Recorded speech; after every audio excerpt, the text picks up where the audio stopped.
Hello and welcome to our Empowering Law Firm Leaders interview series, where we'll be talking to experts across the sector to discover the mindsets, behaviours, skills and digital tools that are needed to run a successful modern law firm. I'm Amy Bruce, host and head of marketing at Osprey Approach.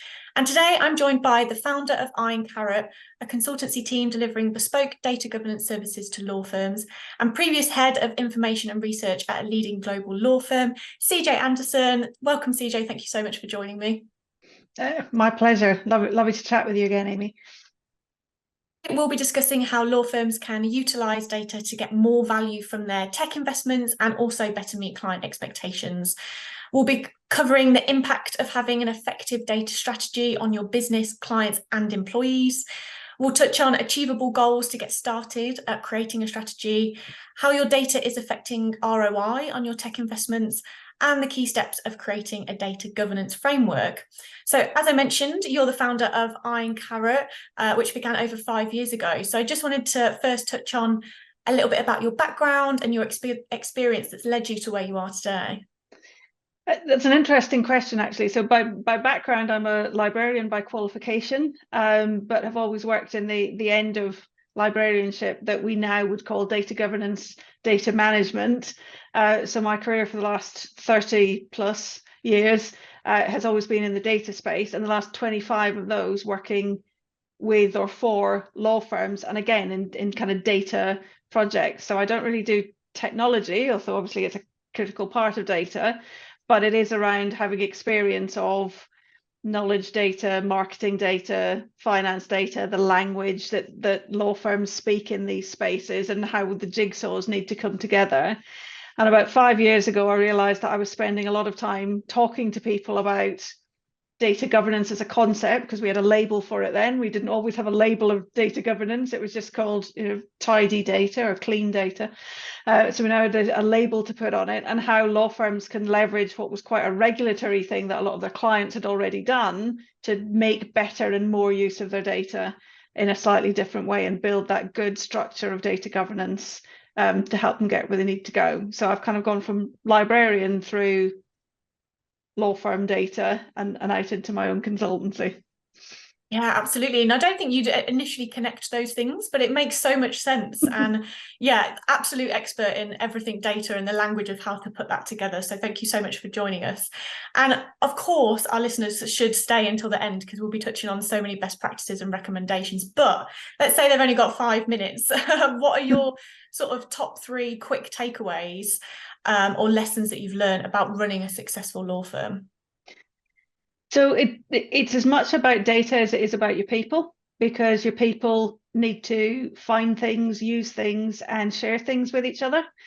And if you haven't got your data right, it's very difficult for your people to do that effectively. And one of the key things is you need to make sure you're all speaking the same language. And by which I don't mean, English or French or German. I mean, are you calling things a power company, or is it an electricity company, or is it an energy company? Because that's going to make a big difference to the speed and ability for your people to be able to find what they want to use and what they want to do with their clients in your firm systems. Yeah, absolutely. Speaking that same language. And to be honest, I think we'll touch on that a little bit more in our conversation. So yeah, great tip to start us off there. Now, managing, reviewing and updating data is a task I'm sure many of our listeners will agree is not eagerly at the top of their to-do list. It can feel quite cumbersome and perhaps a bit of an overwhelming project. Even so, for law firms that have multiple departments or siloed data structures, perhaps they're using different systems. Of course, the benefits of having a structured and effective data management strategy is crucial for many things, such as staying competitive and being able to spot opportunities in your data, or perhaps meeting client demands or reducing risk. So before we dive into best practices and sort of practical advice for getting to that ultimate ideal scenario, I just wanted to start out by sort of outlining what current challenges do law firms face. So from your experience, what are the current challenges that they're experiencing, and why would that be impacting their future success? There's a lot of challenges around where data lives, who's responsible for it. So finding that owner that can explain why we've got it, why we capture it, what we want to do with it.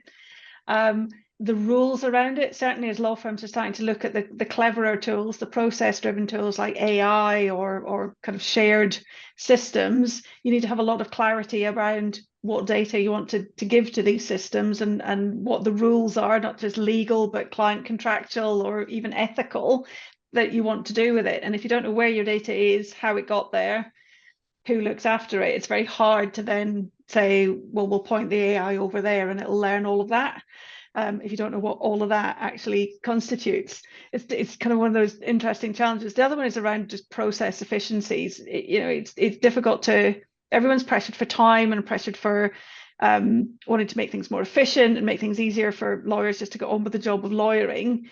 And this impression that back office staff just make it difficult, and it's about trying to figure out who's asking for which piece of data at which time, and that way you can then figure out which system captures it and how those systems need to talk to each other. And that's not getting into any detail of what those technologies are. That's literally just who should be asking the question, because the lawyer will know the answer to it at that point in the matter's journey. So is it when it starts? Is it in the middle?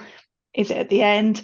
And can we figure it such a way that we're not asking the same people multiple times? And I think that's the challenge that a lot of firms have, is that there are these little cottage industries of asking lawyers particularly the same thing over and over again for different purposes, without it necessarily being as joined up as it could be. And that's not only annoying for the clients who are potentially being asked the same question, but also it's just annoying for the lawyers and for the staff internally to not know where they're trying to go to find the information, but also the stress of having to put it together. Yeah, all these different buckets and silos just create the frustration and the inefficiencies, and that's where you get a lot of the friction. And if you can get your arms around your data, you can make a lot of that friction go away. Again, these aren't process questions, these aren't technology questions, they are just simple what data at what point questions that help make it easier.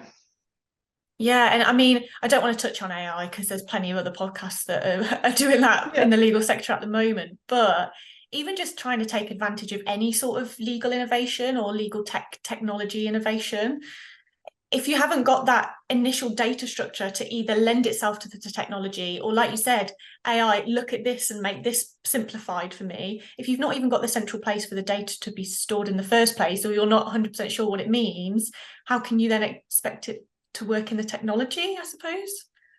Yeah, it's that thing of it, AIs have to be taught in the same way you wouldn't, throw a 3-year-old in front of a finance system and ask them to produce the management accounts. It's a bit unfair to ask an AI that hasn't had the teaching to do any job just as well. So you have to think about the experience and the training, and that for AIs comes from the data, which means you do have to know where it is and how good it is, and you have to be really confident that it's going to go from 3-year-old to able to produce the equivalent of management accounts or whatever document, directory submissions, whatever it is you need, very quickly. Yeah, that's super true. Let's think about AI as a 3-year-old. Let's start there when it comes to data. So Iron Carrot helps law firms create bespoke solutions to their data governance challenges. And as part of that, it includes a 5-stage foundation roadmap for data governance. So I just wanted to touch on, just for, my sake, as well as our listeners, what exactly is data governance? What's a data governance framework, and why should lawyers have one? So data governance is the set of rules, is probably a little strong, the best practices and standards that you as a firm are going to set for how you all play nicely with your data, and then the roles and accountabilities, the responsibilities that go alongside that. And producing that documentation, so might be policies, I don't like policies, might be best practices, and then the who's going to do it and how they're going to do it, that's your framework. So it's the guidance, and then the people and how they actually work together. And then within all of that, there's a how do they actually talk to each other and how do decisions about data get made layer to it as well. So that's what the framework is. And I do this kind of gesture quite a lot because it comes out as a triangle usually, which is strategy at the top, tactical in the middle, and then operational at the bottom. And you end up with a neat little framework triangle that all of the people and all of the processes, all of the best practices can run up and down, and that's your escalation model. The reason that most law firms start to look at them is questions around regulation. So GDPR was a good catalyst for these kinds of conversations to start. Retention schedules, the rise in kind of cybercrime, people are getting a bit focused on retention, and because if you don't have it in your system, it's not there for anyone to steal or lock you out of, so there's no client impact if the data is not there. So retention is quite a big one. The other one is around leveraging technologies properly and leveraging processes and integrations properly. So if you know what you have, if you know who looks after it, you can take decisions about it.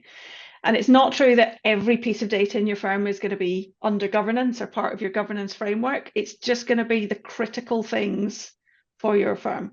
And that could be 300 pieces of data, that could be 1,000 pieces of data. But that's just the critical data categories for your firm. So it's not that you're doing everything and you take it as buckets. So there's probably a client bucket, it's probably a matter bucket, it's probably some kind of financials bucket, it's probably some kind of marketing bucket, probably a knowledge management bucket, and that's probably about it. Yeah, nice. And I guess I mean, once you've then got that framework in and you've got those best practices and people in place, utilizing it is then super easy. I guess that's the next stage, is actually then using what you've got. It is, because then if somebody has a crazy idea or somebody wants to do something exciting, and normally the crazy idea comes like this: wouldn't it be great if we could add this field to a report, if we could take this field from our marketing system and have it in our finance system, or vice versa, or if we could, make all our lawyers aware of how much photocopying they do on a dashboard. Some kind of crazy idea. There's somewhere for that idea to go, and for that conversation to happen about, do we capture that data today? Where is it captured? How can we get it back out? Is it already coming back out somewhere that just needs to be shared? Because sometimes it's as simple as, oh, we already do that, we'll just add a few more people onto the distribution list for the report.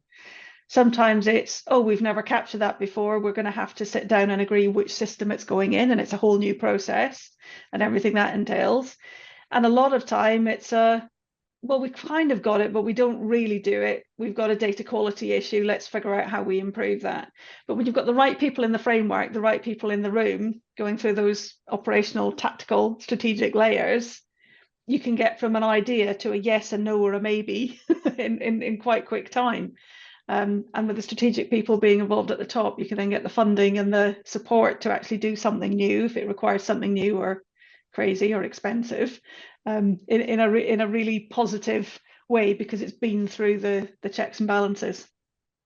Yeah, you make data seem so simple, and that is so true. It always starts with, wouldn't it be really good if we could? And then you think, oh, this all stems back to data, and we've got a bit here and a bit there, and it all feels a bit too complicated. So the idea just drifts off silently and is never seen again. But yeah, that framework makes it seem super easy, which I guess is where, all law firms want to be getting to. Yeah, we mentioned the benefits. Obviously, that is the key one, is spotting opportunities and identifying trends to help you move forward, but also to help with your client relationships and all that good stuff. So I wanted to sort of touch on those a little bit further, the benefits of having good data practices, and crucially how they help with the top two challenges that law firms are facing at the minute, which is typically retention of talent or attracting new talent, as well as meeting client expectations. So can you touch on how data impacts those two areas? So it's kind of the same, they touch on them both in kind of the same ways. So data is about helping technology help you take away the mental calories, because all lawyers particularly want to do is just get on and do the work. They don't want to fill out forms, they don't want to have to think about where to go for things, they don't want to do things twice. Their focus is on getting the client work done. So effectively using data and reusing data means you're only ever asking them for what you really need from them. It's in their brains and you can't get it anywhere else. But it also means that they have at their fingertips the data they need to do the next thing with their piece of work. So it's all about that, taking the friction away for getting the work done for the lawyers. And similarly for clients, again, it's clients ask for dashboards or quick updates on where they are or how much money has been spent. They don't want to have to think about, do I have to log into a portal and log a ticket, or do I have to pick up the phone to someone? I just want to be able to self-serve like they do with their own personal online banking. How much is on the clock? How much is in my account? Tap, tap, payment PIN number. You have to keep it secure, but it's just there. So for law firms, it's a lot of it is around letting clients self-serve to an extent.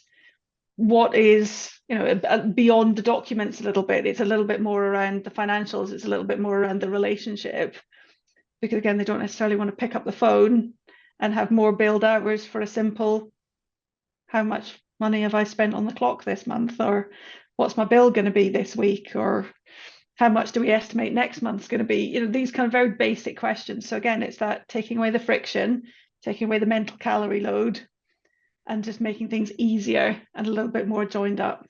And again, that's where these rules and best practices of a framework come in, because it tells you what you can and can't do and what should be going into these frictionless places.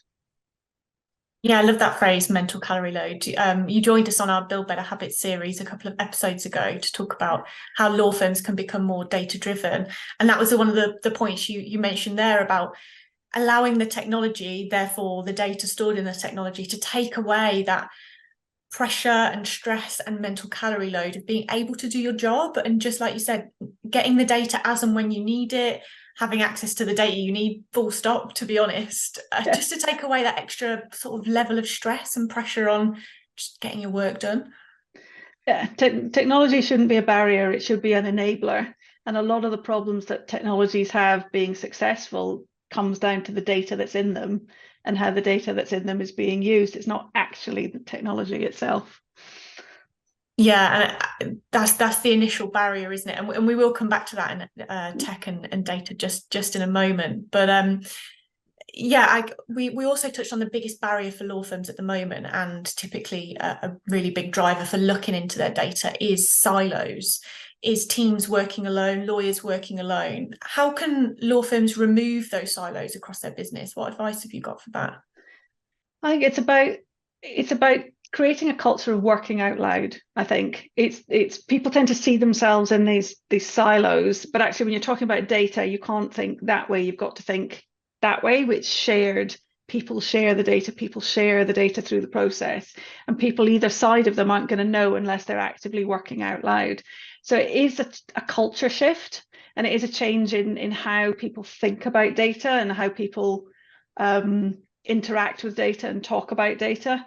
And it can be quite uncomfortable to think about talking about data all the time, but I don't mean literally like having conversations about data every day. It's just about being a little bit more open and thinking about, does this need to be locked down because I always have, or is it locked down because there's a real reason for it? And have I articulated that reason, be it, regulatory or client contract or whatever that might be? But it's also about understanding that you're one big ecosystem, and it's not, you're not in practice group A and practice group B and finance team or marketing team. You're all just part of the same firm, all the different specialisms, but the data that you all hold is helpful to each other. And so you all help each other do your jobs.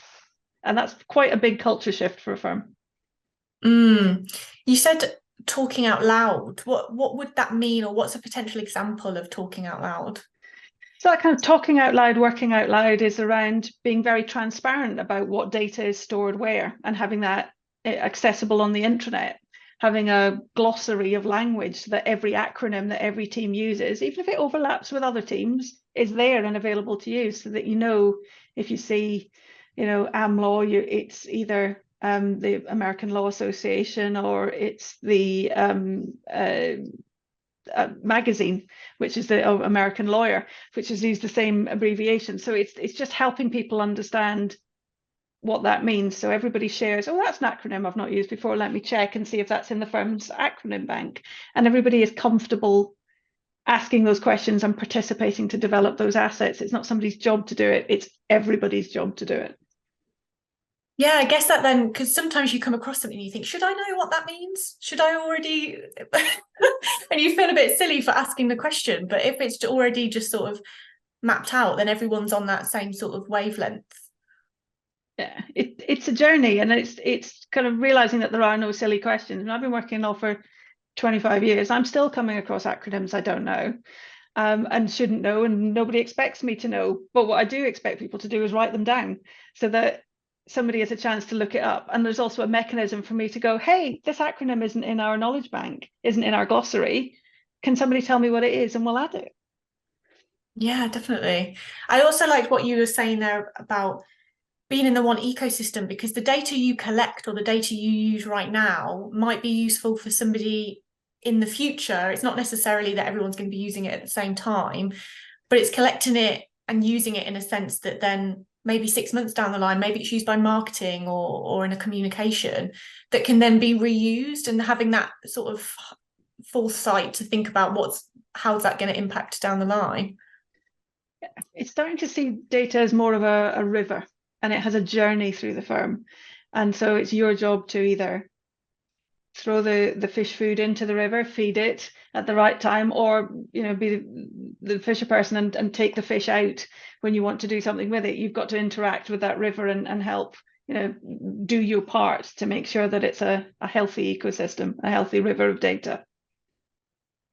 Yeah, and this leads perfectly into my next point about the cultural and mindset shift that's required. I mean, if I've learned anything from talking to law firm leaders, is that no matter what the change is, it could be a priority shift, it could be a new piece of tech, it could be a new process. It always requires some sort of cultural or mindset shift within the firm. What sort of cultural changes are required for creating a successful or effective data strategy? So it is about recognizing that the firm is going to think about data in a different way. And it's going to position data as an equal to being finance or people, HR teams. It is going to be looked after and thought of as one of those key firm assets. And that's kind of new. Most people think of it as admin. It's something I put in a form. It's something I have to do to get what I get out. I mean, one lawyer described it as push the lever, get a peanut. I put the data into my form and I get to record time against a matter. Like, it's just, and I'm not sure what that form's for, and I'm not sure why I'm being asked what I'm being asked, but it's the lever I have to push to get my time recording peanut out so I can record my time and bill my client. And it's changing that to that, having that full understanding of this lever pulling, this admin form isn't admin. It is as much an important part of my job as everything else I'm being asked to do. And that's a really difficult and hard change to make. And it's not easy, but there are ways to do it. And a lot of times we position that with lawyers particularly as helping you help your future self. There's going to be a point where you want to pull together a list of credentials, submit for an award, submit to a directory, look at your billings in a different way. Haven't filled out your forms properly. If you haven't put what's in your brain into those forms, you can't get the answers that you need from your past self.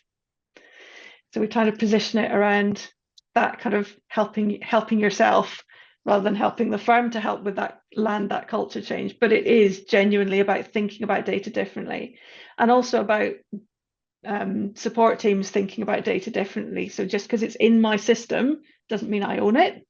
And just because I don't need it doesn't mean it's not on my input form, because somebody downstream on that river might need it. So, yep, it might annoy me to ask a question about source of work when on a matter opening form or on a client questionnaire, but actually if the marketing team need it, it's my job to help them. That's how this is different. Yeah, and it's helping your future self when you have that. Wouldn't it be nice if we could idea? Yeah. It's helping that person out at the time, because it's inevitably going to come. Absolutely. And also, I guess this is a sort of communication piece from those that are at that strategy level within the diagram.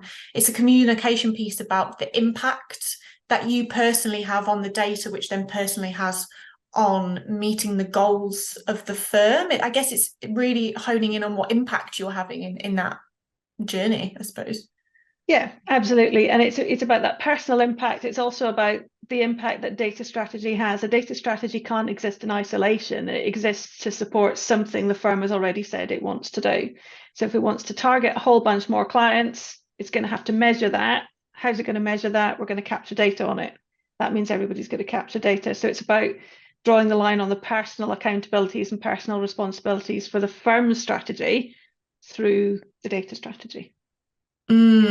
Yeah, I guess it's just getting out of that initial mindset of today's task, today's billing, and Yeah. really focusing on that wider picture and that impact you can have long term. And I guess just it sort of prompted me then as you were discussing it, it can't just be the responsibility of one person to be rallying around trying to get all this stuff done and make sure it's up to date, because it will be a never-ending task.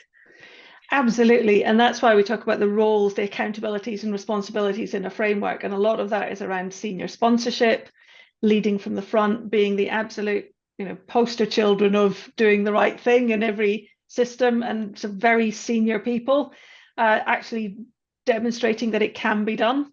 And it's also around responsibilities for particular pieces of data being very clearly articulated, and there being consequences for not getting it right. So, there's the carrot, the incentive of helping your future self, but there is that little iron stick in the background of, if you don't do it right, what is the consequence? Does it have an impact on, my ability to open a matter? Does it have an impact on my bonus? Does it have an impact on, my objectives, my promotion prospects? There's got to be something that helps people make the change. Yeah, I guess that accountability part of it, isn't it? That, we are all in it together. We are all in it as a wider firm to meet those goals. Yeah, definitely. I read your article in the November Briefing magazine where you said that firms must utilise technology innovations to stay competitive moving forward and to meet client demand specifically. But you highlighted that the first step in that is to recognise the value of data and to implement the data governance framework, which we sort of touched on earlier. So can we dive a little bit deeper into how data and technology are connected? What's that impact there? So technologies don't exist in a vacuum. They exist to facilitate a process, or they exist to capture data to create something. So a process needs data, needs content. It's not, you're not going to put in a piece of tech and have it sit there empty and call it successful. It's got to have something in it. And so there's kind of two elements to putting in a piece of tech. One is the very few law firms are a green field. They don't have nothing, so they're going to be a migration path. So there's that sense of, well, what are our rules around the data? What do they look like in system A? Because there's no point in having a perfect orange in system A and trying to put it in an apple-shaped hole on the other side. I mean, they're both round, but actually they're going to be different colors and different flavors and have different needs and different stalks and different pips. So it's all lots of little things that you've got to think about. And that transformation journey between system 1 and system 2 on an implementation is around data governance. It's around what lives there, why do you capture it, what do you capture it for, who's responsible for the quality of it, what are the rules around that quality that have to be maintained in the new system, and if the new system has different requirements, what new rules do you have to put in place for that transition interim state, and how is that then going to impact all of the systems downstream, down the river from you? Is there an impact? If not, brilliant, but I'd be surprised. If there is, let's manage that and work that through. And if you buy, and I've seen this a few times, if you buy system A and go, oh, well, we don't need that for our system, we're not going to capture type of work in our system anymore, you then get a marketing team down the other end going, why aren't we getting type of work anymore? Where did that field go? So you've got to think about that. And that's all part of the data governance package of thinking about how you do that kind of thing. And again, the other part is around processes. What are you trying to do with your data? What problem do you think technology can help you solve? And therefore, what data does that piece of technology need to automate a process, publish things on the internet, automatically bill, whatever that might be? So again, it's around the data. And again, that comes back to the framework, the rules, the people, the accountabilities, the quality, the best practices that help all of those technologies do what they're supposed to do. Yeah, everything, I mean, there's a theme here. Everything's rolling off that data governance. It makes it just so important. And I think a lot of the time it's not necessarily important now. I mean, the biggest challenge for law firms when they're looking to implement new software is getting their data together, getting it out of the current system. How do we get it in the new system? And it requires a bit of work. It can't, like, that there has to be some involvement in, well, what do we actually want to transfer over? What is relevant now? What will we need in the future? And it's just thinking of sort of 5 steps ahead, isn't it? Because nobody wants to change, let's say, case management systems, being Osprey, nobody wants to, but inevitably there are going to be many reasons why you need to or have to. And if you've got all that in place, well, it really is super easy. If you don't have that in place, it makes it a headache, and it makes that project a lot bigger than it needs to be, I suppose. It does. And one of the key ones under that is retention, actually, because if you're moving from case management system 1 to case management system 2, you don't need to take everything. If you have a retention rule in place that says we already automatically delete after 7 years, 9 years, whatever that might be, but you just haven't done it in the old system, well, that tells you just take the last 7 years of stuff over to your new system. So you can lean on these rules to streamline your migrations and your integrations, and actually implement them properly. Because again, being very realistic, many firms have retention policies. Not everyone presses the delete button. And a new system is a really great opportunity to use that retention policy for what it's there for. Yeah, definitely. It's a good trigger to put all these data cleansing processes in place. What would you say? So perhaps there's a firm who doesn't have their data governance structure in place, and perhaps they're in a position where they really need to move systems and they've not really got the chance to be working all this out. Do you have a potential tip or something that they should start with to at least make that transition slightly easier? At the very least, think about the data that you capture in that system and who's accountable and responsible for it. So where does it come from? We tend to use in that circumstance, we tend to use the change management model of UPIG rather than a RACI matrix to help divide it out. So that's the user, producer, influencer governance model, because that will help shorthand then the conversations you need to have and who needs to be involved in your project, if you can set that out for a piece of data or a data set.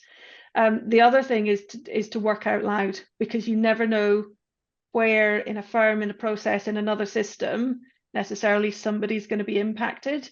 So the more you communicate with people you think really don't care about it, the more chance there is that you're not going to forget something or miss something. So even if you don't have that formal framework in place, if you're working out loud, everyone has the opportunity to go, actually, I need that field.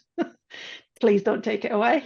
Yeah, that's great advice, because to be honest, even from an implementation project point of view, outside of the data, how you manage your training, what processes you need, what efficiency processes you're going to put in place, that's a great shout, is to make sure that there's people from every department or every stage in the process, whether that's someone in marketing or a customer success team or someone on reception, is involved in making that decision, and data plays the absolute crucial part in that. Because if you take something away that somebody uses on a daily basis but you didn't realize, that's a big hole you're going to create for somebody.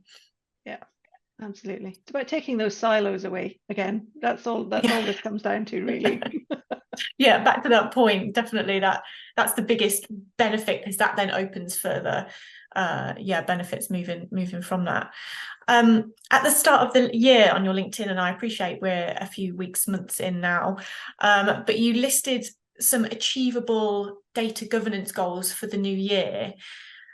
Can you mention some of the achievable goals that firms could perhaps put in place and start now, that they could have within the next 12 months? So I think realistically, you can start to think about knowing what you have. You can think about what you want to do with your data and what data is needed to support your firm strategy. You can start to think about how you have those data discussions and who's accountable and responsible.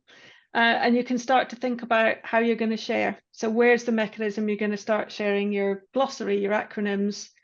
Does it go on your intranet? You're going to email everybody once a week? Is it going to be on a all hands call once a quarter, whatever? What is that sharing mechanism, and how are you going to help people be more aware of what's going on? But I think the key thing is around the vision piece. What do you want to do with your data? And then where is it? Can you identify at least where the important bits live? And it's not everything. I'd say between 300 and 1,000 is about the average number, even for the biggest law firms in the world, of the critical data points that they really want to have under governance.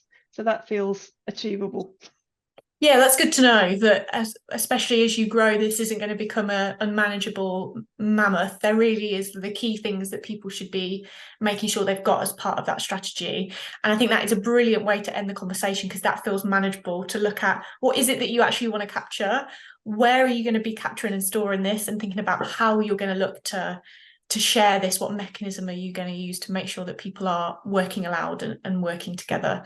So yeah, brilliant way to end, and a great takeaway for everybody to start their data governance strategy journey. So thank you so much, CJ, for joining us today and sharing your experience and knowledge of helping law firms with their data strategy.